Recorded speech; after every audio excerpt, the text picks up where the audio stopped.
Dans ce tutoriel, nous allons intégrer cette page web sous le thème d'Halloween. Première étape qu'on va réaliser, c'est simplement d'essayer de voir comment la page est montée dans Figma. Donc, on peut voir qu'on a une en-tête, on a une navigation, on a des sections avec des articles et ici un aside. On a le footer en bas. On peut aussi remarquer qu'on a un dégradé de couleur en arrière-plan. Et on a ici dans les articles, dans les sections, un article qui est d'un côté et quand on arrive sur l'autre, l'article est de l'autre côté. Donc avec les images qui vont de gauche à droite de cette façon-là, en alternance.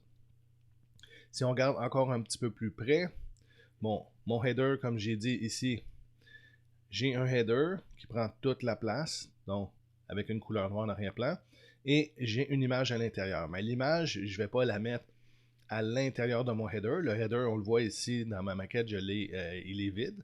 Donc j'ai mis l'image à l'extérieur même du desktop. Pourquoi? Parce que je veux simplement pouvoir la télécharger de Figma, mais on va venir la positionner en arrière-plan de mon header. Ensuite de ça, si je regarde la navigation ici, la navigation, elle a une couleur orange qui prend toute la largeur de la page. Si je rentre dedans, j'ai un div wrapper et j'ai un UL ici avec des LI et si je regarde dans les LI, CDA. Donc en réalité, mon div wrapper me permet de limiter mon menu à 1000 pixels de large. Et après ça, j'ai fait une liste à puces pour mettre mon menu. Okay, un menu va toujours être monté dans une liste à puces. C'est meilleur pour l'accessibilité pour les personnes qui auraient des problèmes de vision et qui voudraient faire lire la page par des lecteurs de pages web. Donc j'ai une liste ici avec 3 puces, avec les 3 LI. On ne voit pas les puces, pourquoi? Parce que en CSS, je vais enlever ces puces-là. Et en réalité, ce sont 3 liens que j'ai dans qui vont diriger vers mes articles, mes sections de ma page. Donc, c'est 3 liens ici, 3 éléments A ici. Si je regarde un peu plus près encore, on va voir que j'en ai un qui est différent. OK. Ben, ça ne veut pas dire que je vais l'intégrer comme ça sans rien faire. C'est simplement pour me dire que, OK, quand je vais faire un survol avec la souris, c'est comme ça que je voudrais que mon élément soit affiché. Donc, on a les éléments normaux, donc si on n'a pas la souris dessus, et ici, on a l'élément avec la souris par-dessus. Donc, c'est simplement pour ça, on va venir voir, j'ai un rectangle en arrière, donc on va pouvoir mettre une couleur d'arrière-plan à mon élément A ici. Donc, ça, c'est ma portion navigation. Je reviens. On revient ici, et là, ce que je peux voir, c'est que j'ai 3 blocs ici, et je les ai mis dans un div wrapper. Pourquoi? Parce qu'en réalité, je n'ai pas une couleur qui va jusqu'au bord de mon site web. La couleur qu'on voit, c'est la couleur d'arrière-plan de body, dans le fond, de mon desktop.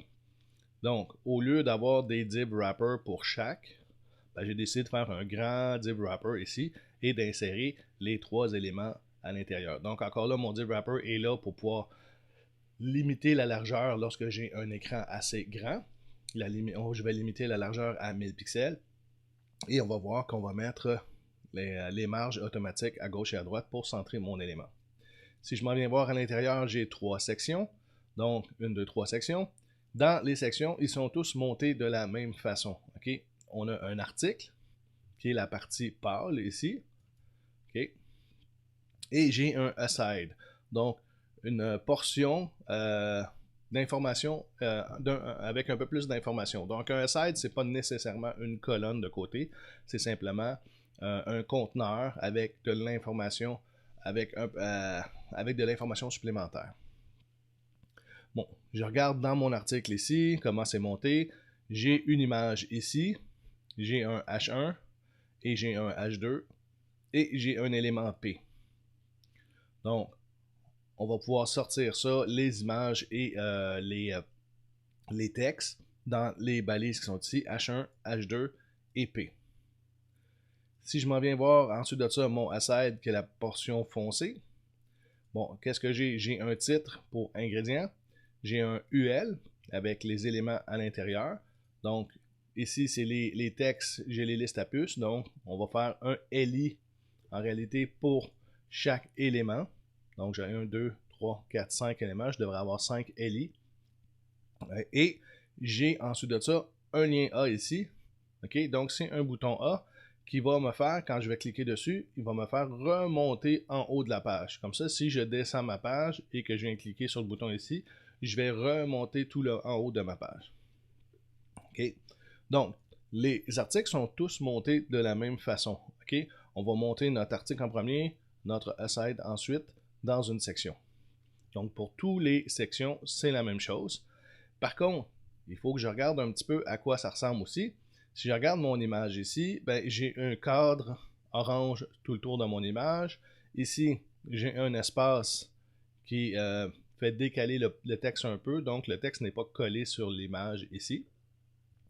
Il faut remarquer aussi la couleur de la typographie, le type de la typographie, la hauteur de ligne de la typographie, comme ça ici, et on a la même chose du côté du aside. Donc, il faut toujours remarquer ces choses-là. On va prendre en compte quand on va intégrer notre page web. Je m'en viens ici, je regarde, il y a quelque chose de différent. Ici, le bouton est différent. Ici, le bouton pour remonter en haut, le lien A pour remonter en haut, il n'est pas de la même couleur que les autres. Donc, je peux peut-être en déduire aussi que c'est le même aspect que mon menu. Quand je vais faire un survol de ce lien A-là, ben, il va prendre cet aspect-là. Donc, sans survol, on va voir un lien comme ça. Puis avec survol, on va voir un lien de cette façon-là. Donc, ça, c'est mon div wrapper. Et on arrive avec le footer ici. Donc, le footer, encore une fois, assez simple. Je veux que le footer ait une couleur d'arrière-plan qui prend tout l'espace au complet de mon site web. Dans le fond, c'est l'espace du parent. De ce cas-ci, le footer il est dans le body, donc ça va être la largeur du body. J'ai un div wrapper pour limiter mon site en largeur, donc à 1000 pixels de large. Et ensuite de ça, j'ai simplement ici un paragraphe qui m'indique un texte que je devrais mettre à l'intérieur. OK. Donc, on va essayer d'intégrer ça. C'est la façon qu'on va faire, c'est assez simple. Vous allez simplement prendre les éléments qui sont ici.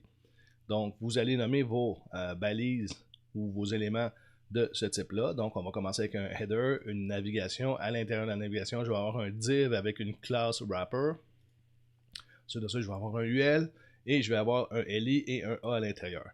Donc, il va falloir faire ça pour tous les éléments de ma page web. Vous allez être capable d'intégrer ces éléments-là dans votre projet web.